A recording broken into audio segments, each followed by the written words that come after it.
I actually hate to turn that beautiful song off, but let's get to business, right? And I want to congratulate you. You are with an incredible company, and I'm thrilled to be here with the men and the women who are really the heart and soul of one of the greatest, most admired, and most successful companies in the history of the world, frankly, the one and only McDonald's. I've gone there a couple of times. And I'm honored to stand before you as the very first former McDonald's fry cook ever to become president of the United States.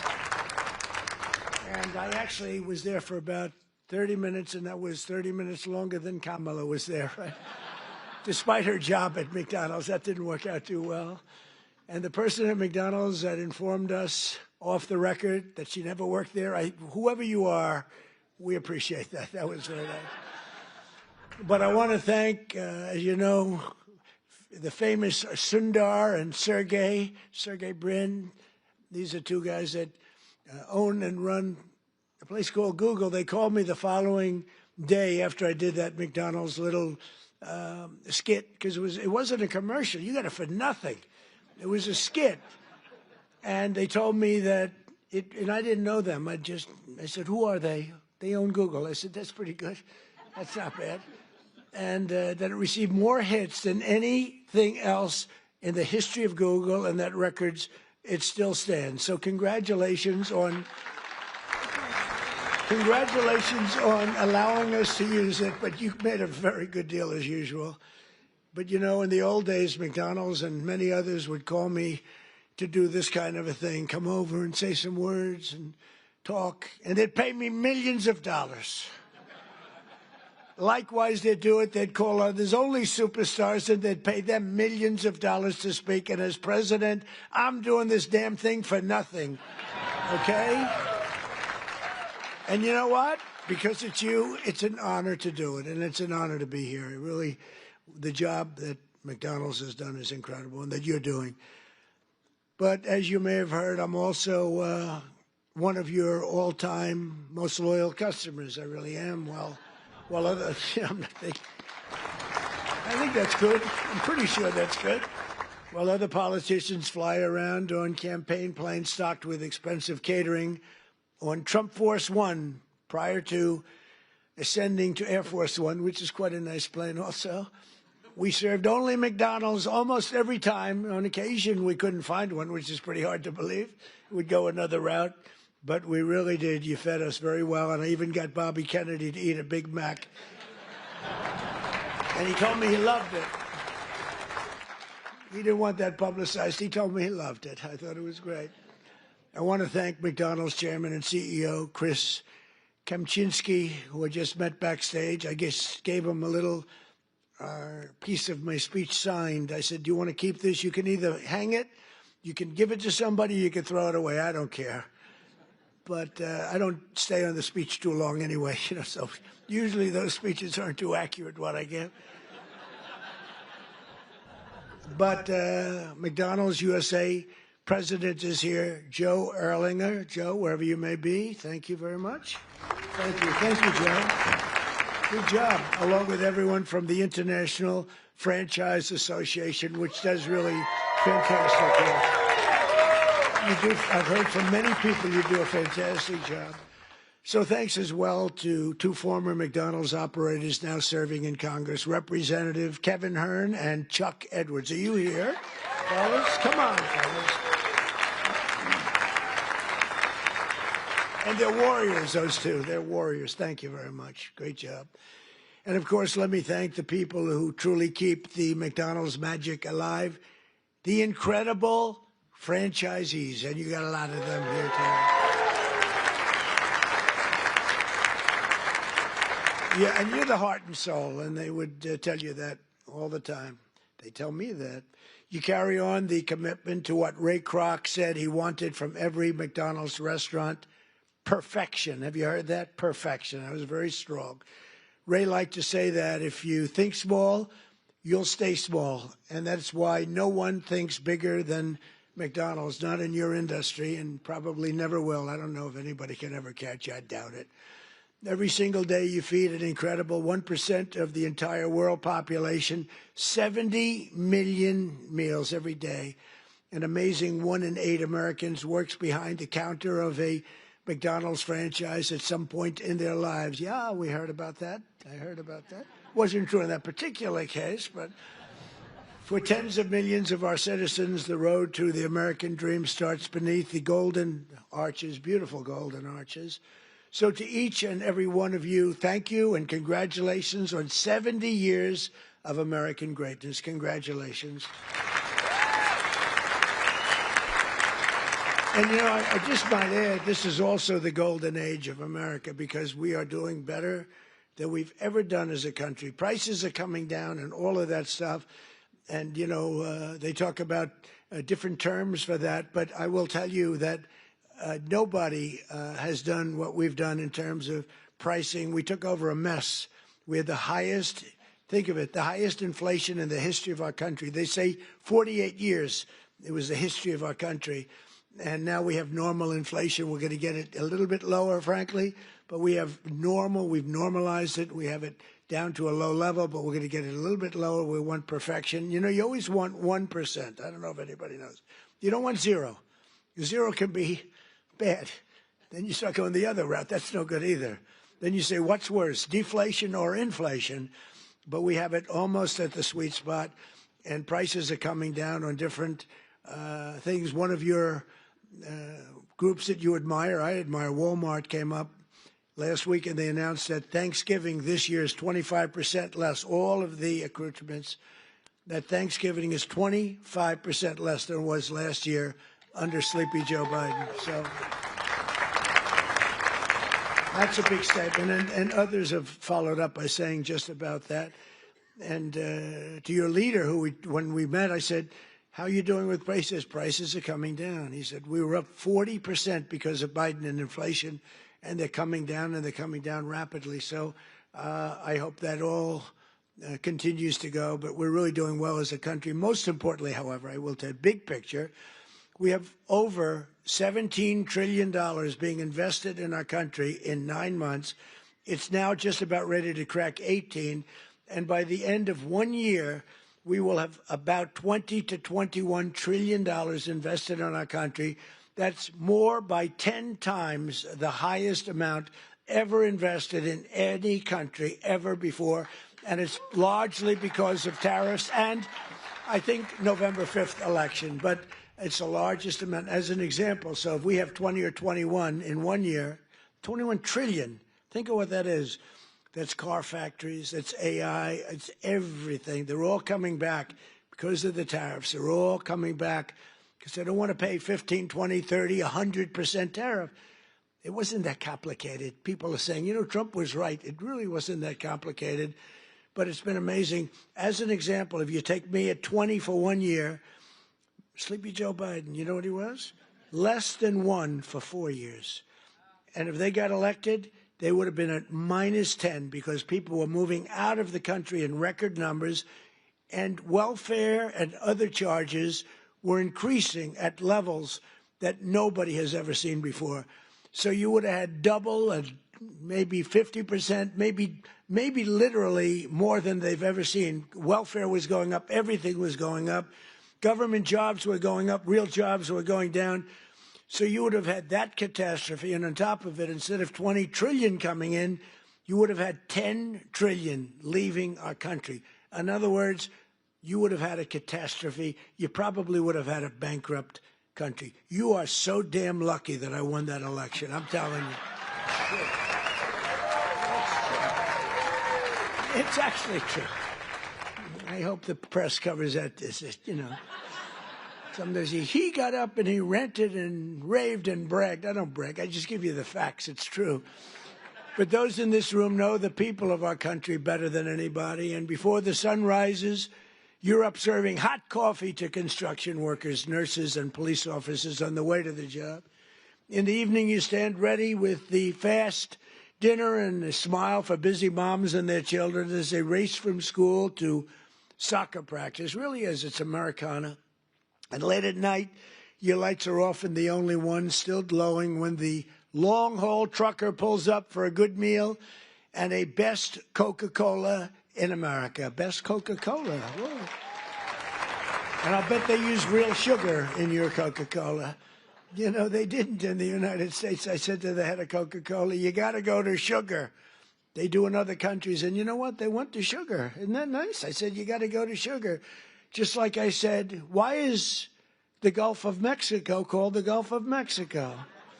I said, we're changing the name. And now it's the Gulf of America. It has nothing to do with McDonald's, but maybe it does. Because it's very nice cycle. We have 92% of the shoreline. They have 8%. I wouldn't say I made a lot of friends in Mexico, but they still like me. Wasn't that a good change? Seriously, wasn't that beautiful? And it was done in an instant. You know, it's like, normally you think a thing like that would take years. This took like 10 minutes. I asked somebody, good lawyers in my office, I said, would I be able to change the Gulf of Mexico? Is that possible to the Gulf? Sir, it's been that way for 350 years. You know, they were here 100 years before us. We're 250, they were 350. It's been called the Gulf of Mexico, sir, for 350 years. I said, that's not the question. Am I able to change it? Yes. What do I do? Just give us the order and we'll do it. And I did, and we changed it, and everybody's happy. Well, not everybody, but most people. Most people are happy, but it's great prestige for our country. You know, it's tremendous prestige for our country. And that's good for McDonald's, and that's good for everybody else. As president, I want you to know that I'm fighting every day to support small businesses like yours and the citizens that we all serve. And together we're fighting for an economy where everyone can win, from the cashier starting her first job to a franchisee opening his first location to the young family in a drive-through line. I've been on that line many times. Actually, that line was incredible in the commercial, right? It wasn't a commercial. It was about, but they have the line. The people had no idea. So I made the French fries. The guy was really good. He had a great wrist. He was, sir. He was going like, sir. Yeah. It was not that easy. But I got it sort of finally. Not the greatest, but I get pouring it in, asking him all sorts of stupid questions. But it was very interesting. Amazing. A little thing is not, it's a little complex, right? To father and son over there that own a lot. They're very rich people. But I'll tell you what. I asked, how many do you have? Sir, I have 59. I said, you're rich. But you know, nobody knew in the line. The line was a long line. They had 25,000 people, so somebody let them know we were coming. It was toward the end of the campaign. And after I did the French fries and did some other things, I then stood at the window. And the people would drive up, a little bored in all fairness. You know, it is, I mean, they're waiting for a hamburger, okay? So they'd drive up like this. They'd look over. Whoa! Every one of them. And it was fascinating. Every one of them, they would, it was, the response was incredible. Almost like I knew I was going to win when I saw that. I knew, because the response was love. It was great. They had a good time, but we did, I think, 12 people. Every one of them had the same response. They drive up, they this, they get that, getting a little cash ready, and they look over, and it was, some did a double take. Some went like that. Whoa. But it was sort of an amazing moment. You know, I did a garbage truck also, right? And everybody, and I thought, when I spoke with Sergey and Sundar, I said, yeah, but the garbage truck was equal, wasn't it? They said, not even a contest. Garbage truck was great, not even a contest to McDonald's. And that's because we had the power of McDonald's. I mean, it was an amazing thing. I thought frankly, I thought the garbage truck would have won. And they said it was good, but it wasn't even close. So that's a tribute to what you've built, really. It really is a tribute to what you built. But there's still a lot of work to do, and we're making tremendous progress. 1.9 million more American-born workers are employed today than when I took office. Think of that. 1.9 million more today than, and these are American-born workers. Nobody thought that was possible. And we have the strongest borders in the history of our country. Nobody comes in unless they come in legally. You see the numbers. Everyone thinks it's impossible. A year ago, millions of people were storming our borders. Today, they only come in if they come in legally. And wages for hourly workers are rising at the fastest pace in 60 years. And sometimes you might say, was that good or bad? It's great for you. The minimum wage thing you'll have to be talking about. You're going to have to fight. We were talking about California, Gavin Newsom from California. And I knew he's laying siege on the minimum wage. And you people probably know, because that's a very complex subject, and you people probably know better than anybody the impact one way or the other, good or bad. And you're going to let your local congressmen, your senators know about it. But in 9 months, we've lifted over 600,000 Americans off a food stamp, and that's a record. And it's because we really have a strong economy. I mean, we're building thousands and thousands of factories all over this country. Wait till they open up. You're going to see something like we've never seen before. You know, we lost our auto industry. 54% of our auto industry left for other places over the years. And I think we're going to get it more than all back. They're coming in from Mexico, from Canada, from Germany. They're coming in from Japan. We made a deal with Japan, $650 billion. We never got anything. We made a deal with the European Union, $950 billion, and they have to buy our oil and gas and many other things. And I want to say it's good for everybody, all that. We made a deal recently with China, where they buy our soybeans, but it's hundreds of billions of dollars. And it's incredible what's taken place in our country. The world was laughing at us like we were stupid people. They're not laughing anymore. They don't laugh at us anymore. They respect us now again, and that's what we want. We want to be liked. We want to be respected, much more so than being liked. And, you know, in a certain way, they like us better now, too. They respect us, but they like us better now because the world was ripping off our country. Not sustainable, not even sustainable. China was making $722 billion. Think of that. Not million. 722 million's a lot, isn't it? $722 billion. They built their military with the money that we gave them over the years.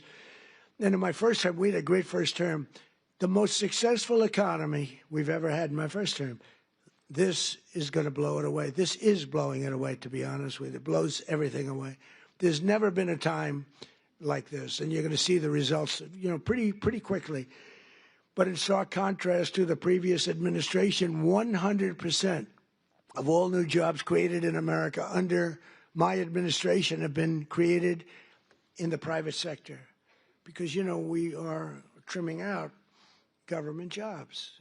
You can't have, you know, what they do is they give you phony job numbers in a lot of ways, but they'd hire 100,000 people, and all of a sudden it looks like they're doing well. They're not doing well, because those are jobs that they hurt our country. If those jobs can be in the private sector, paying taxes and all the other things, it's a big 100% of the jobs that we put in have been, think of that, are in the private, come from the private sector. In my first term, we built the greatest economy in the history of the world. And now we're doing it again, but this time it really is, as I said, much stronger, much better. I think it's going to be something that nobody has ever seen before. My pledge to every family and every small business is that I will not rest until you are richer, stronger, more successful, happier, till you've gotten a piece of the American dream. Some of you in this room have really gotten a piece of it because you made a great decision to go with a great, great company years ago. And it's really pretty amazing. That begins with making America. We have to do, the word is affordable, and affordable should be our word, not theirs, because the Democrats got up and talked affordability, and they don't say that they had the worst inflation in history, the highest energy prices in history. Everything was the worst. What they're great at is lying. They say affordability. This stuff was all much more expensive. We have a couple of items like coffee, which is a little high. We're going to get that down. You saw that today. The coffee comes down. Remember when I first took over? Eggs. My third day in office, I have a news conference, and the fake news media was screaming at me, Mr. Congressman, about eggs. Remember that? I'm standing there very innocent. Oh, hello. Do you have any questions? What about eggs?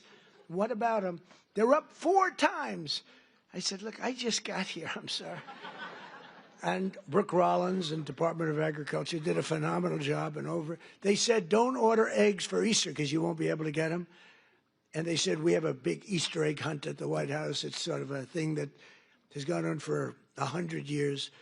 They said, could you order plastic eggs? I said, I'm not ordering plastic eggs. We're going to have eggs down by that time. And by the time we got to Easter, the price of eggs had fallen precipitously. We had all the eggs in this country you want. And we know what we're doing. I mean, we know what we're doing. We rebuilt our military. We have the greatest military anywhere in the world. We make the greatest military equipment anywhere in the world. And everybody knows it. And everybody knows it. And you saw that with the way we took out the nuclear capability of Iran with those gorgeous B-2 bombers. They flew in there. And they wiped it. And the word was obliterated. Remember when CNN said, well, it might not have been obliteration. Think of the pilots. They go in there, they're under fire. I was watching this from the Situation Room, and you get to see things in situations that you wouldn't believe. And they said, sir, they have entered Iran airspace. All of a sudden you see much faster. Then you see them going down at the whole thing was crazy. I actually said, do people really want to do that for a living? They're waiting for them, but the equipment is so good. The B-2 bomber, stealth. They never saw them. They never saw them. I mean, it's the most amazing thing.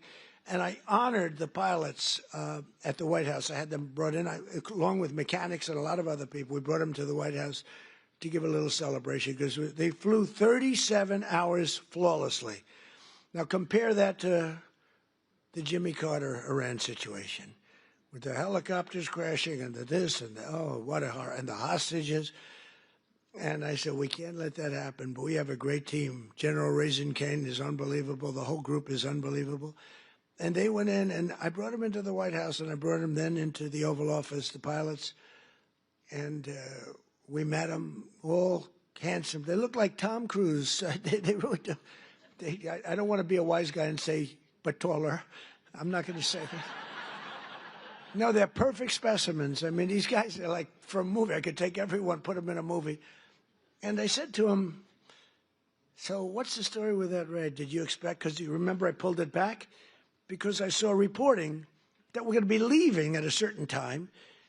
And I said to the general, is that not good that they think that? And they sort of got it right. They saw a lot of activity. Actually, you know why? They saw one of the things. They saw a lot of unbelievable activity going on at the McDonald's next to the base where they take off. The McDonald's was doing 5 times. They were going crazy. So they say, there's something going on over there. The biggest activity that McDonald's had ever had. And it was a nice story, how well it's doing. But that was not a good story for us.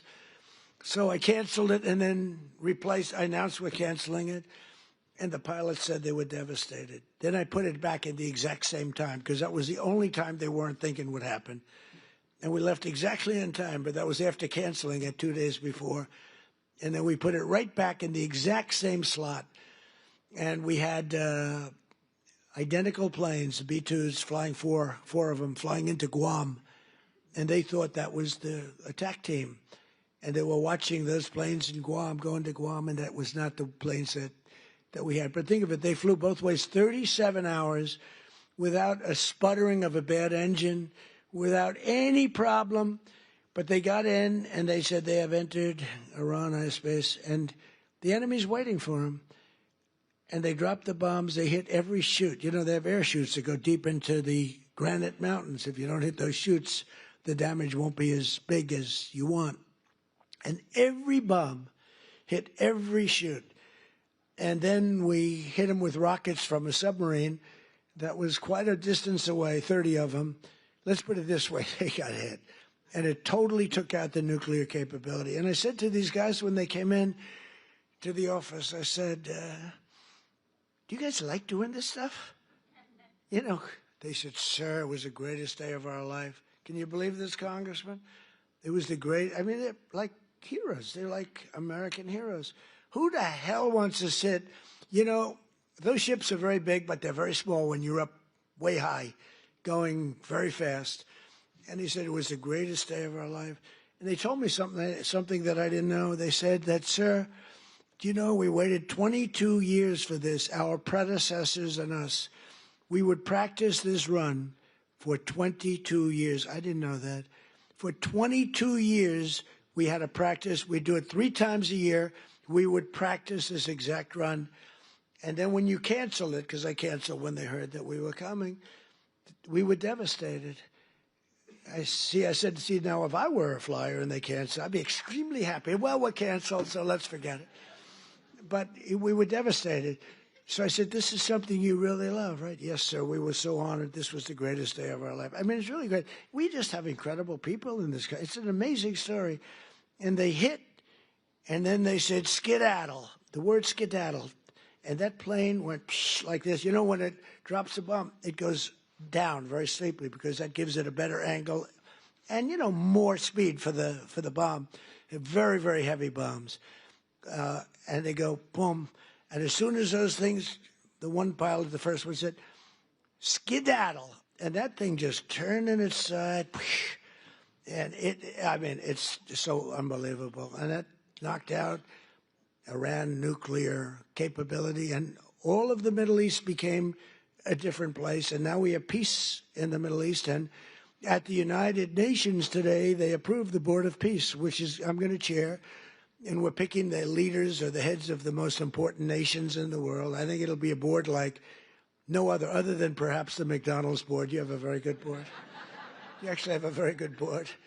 But nobody thought a thing like that was, this just happened today. The Board of Peace, and it's going to be comprised of myself and leaders of other very important nations and very respected nations. And it's going to be something I think is going to be very important. It was just approved. It was just endorsed by the United Nations. It was pretty great. It's a big thing. I think it's one of the most important things the United Nations will ever do, actually. But Joe Biden's prices and his hikes cost a typical American family an estimated $33,000 and hit your workers and your customers and your small businesses. Very, very hard. The Biden administration started the affordability crisis, and my administration is ending it. I'm ending it. Prices are way down. If you just look, so we don't have, as I said, the inflation, but our energy prices are way down. And, you know, despite hamburgers being a big business, energy is one business that's bigger. When you get energy down, everything else is affected. If you start bringing the price of gas, that's like a massive tax cut. And they were selling, you know, they were having gasoline at $4.75 a gallon and $4.50, $3.50, $3.75. We're going to be able, it looks like we're going to be able to hit $2 a gallon in the not too distant future. But let's say we're $2.50, $2.70. Other than places like California, that's not fair because they put so high a tax on that you're really paying a lot of that price is the tax that you're paying to government, which is horrible, actually, what they do. But the price of gasoline and the price of energy is way down. So when energy comes down, you make the donuts, you make the chicken, you make whatever you're making. Everything is all about energy. You have to deliver it. You have the trucks. You have the fuel. When energy comes down, and it's come down fast, we had an expression, drill, baby, drill. And I drilled, baby, drilled. I tell you, we drilled. And last month it was announced we produced more oil and gas than any time in the history of our country by far. And when you do that, everything comes down. You don't even have to look at the numbers. And it's all beautifully coming down. And as per your chief executive and your chairman and everybody else, they tell me the prices at McDonald's are coming down. It's moving down. Unfortunately, they were so high in the last administration that people aren't that happy because it was so high. So even though it's coming down and coming down a lot, they want to see where it was, like when I was president. And we'll be getting it very close to that number, maybe even better, depending on what we do with energy. But the energy's coming way down. In the 9 months since I took office, we've stopped inflation in the tracks. Since January, the core inflation has been the lowest in just about 8 years, just changed. It was 4 years, now it's 8 years. It just changed about an hour. They just said, sir, if you want, we can rewrite the speech. I said, no, I can remember it very nicely. Thank you. I'm not Biden. In the past 6 months, the price of breakfast items has fallen 14%. Bread prices are down. Dairy prices are down. And the price of eggs has declined 86% since March, and much more than that since when I took over. Because when I took over, it was an egg crisis, as we said. And I want to give a very special thanks to McDonald's for slashing prices for your most popular items, bringing back extra value meals, and I hear you're recommitting to the affordable options of Americans that we really know and love, all of the items that we love. And I hear that McDonald's is playing a very big role in that. We're getting prices down for this country, and there's no better leader or advocate than McDonald's. And I believe the next time maybe I'll have to be back here again next year if you get them down enough, okay? That's all you have to do for me is get them down enough. We'll come back. We'll come back, Mr. Chairman. But while Democrats wanted to give Americans the largest tax hike in history in July, I proudly gave you the largest tax cuts in American history and signed the one big beautiful bill, I call it the great big beautiful bill, into law. That includes no tax on tips, no tax on overtime, and no tax on Social Security for our great seniors. That is a big deal.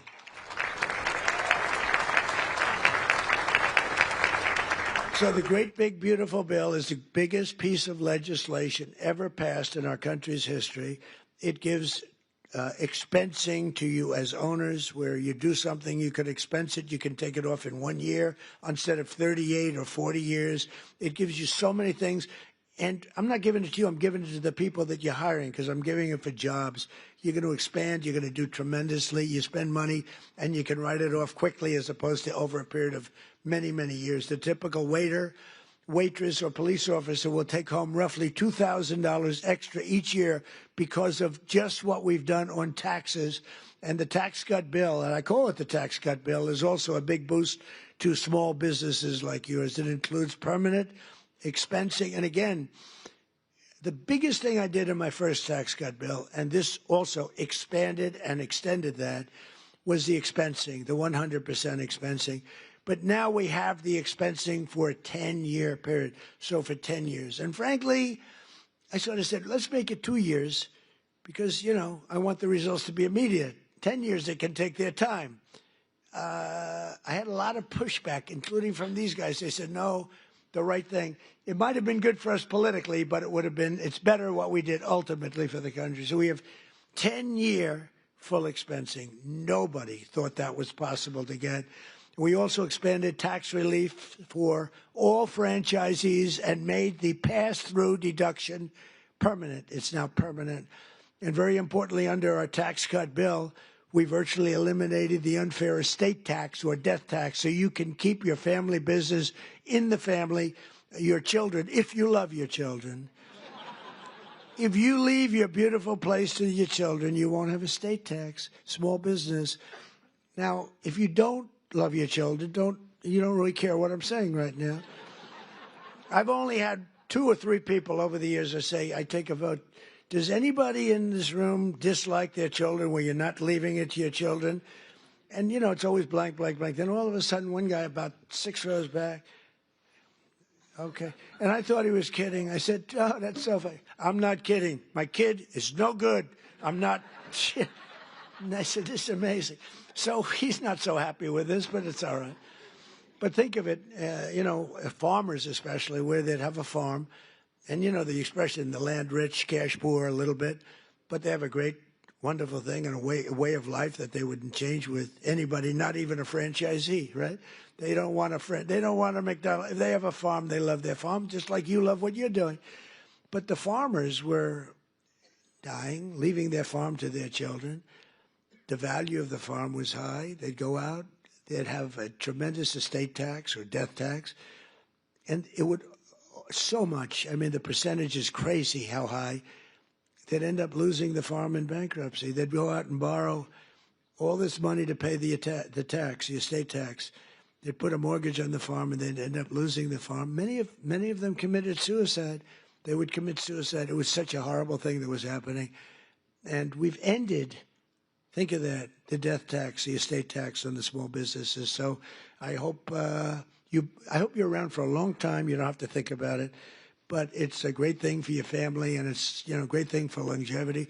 You treat your franchise just like a farmer treats his farm. You love it. You're there early, you're cleaning it, little touch of paint here or there. There's a little spot on the ceiling, drives you crazy, right? It's, it's love. It's love for what you do. It's amazing the job you do, too. I see it. I've been in plenty of McDonald's that clean beautifully. You must have some awfully good incentives because they are really amazing places, the job that's done. But upon taking office, I signed an order requiring that for every new regulation, 10 old job-killing regulations have to be eliminated. So if we put in a new regulation, then we get rid of 10. Otherwise, you don't get the new regulation. And, we got rid of the drip, drip water. We call it the drip, drip, where drip drips out of the sink. States with tremendous water, so much water, they have nothing but problems getting rid. They had restrictions on water. It comes down from heaven, right? They had restrictions on water. So you want to wash your hands, or like me, I want to wash my hair. I lather up, and I turn that, and there's no water. The water's drip. They put a restrictor on. I won't mention the third item in the bathroom because I always get criticized. I used to mention that, but I don't mention it anymore because you know what I think you do. If you don't know what I'm talking about, then you shouldn't be owning a McDonald's franchise. You wouldn't do well even with a McDonald's franchise. But no, the water restrictions totally lifted. All restrictors are gone. And it's interesting. Your dishwashers were covered, right? You had no water. I was with some of the people that make them, Whirlpool and others, and they said, sir, they won't give us the water to use in our dishwashers or use in our washing machines. The washing machines have no water. I mean, it's like a glass of water, half a glass of water.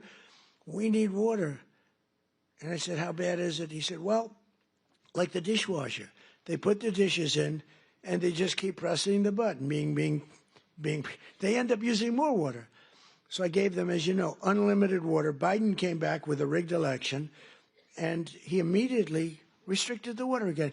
But I came back in and immediately unrestricted again. So now you have unlimited water to clean your damn dishes, okay?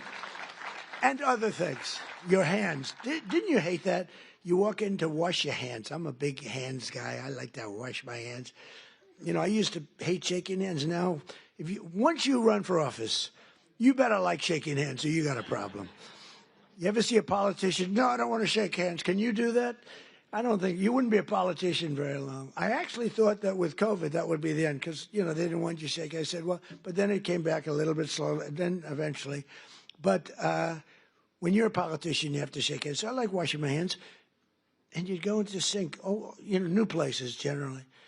And you turn on the water, and there's literally no water. And how about the places that think they're going to save a fortune, so they spend a lot of money, where the water turns off there. You press the thing, which you hate to do, your hands. You don't like to press. So you get the towel, you press it, you wash it, and the water stops. So they have both a restrictor and a stopper. You get like 4 drops of water. Tell me, do we really get rich with that? Okay, do we really? This is so ridiculous. So I undid all of that nonsense. But we did much more important for you. We've rescinded the insane Biden energy regulations on ovens, cooktops, microwaves, and ice makers that were driving your costs through the roof. You have no longer restrictions in that. I hope you understand. But I did better than that, too. In terms of slashing, we slashed more than $1 trillion worth of regulations, burdens on the U.S. economy, in particular on businesses and people that employ people. Combining our regulatory and tax cuts, we've reduced the effective burden on franchisees by more than 37%. You're so freaking lucky. You are so lucky. These guys are so loaded, they probably don't even know what I do.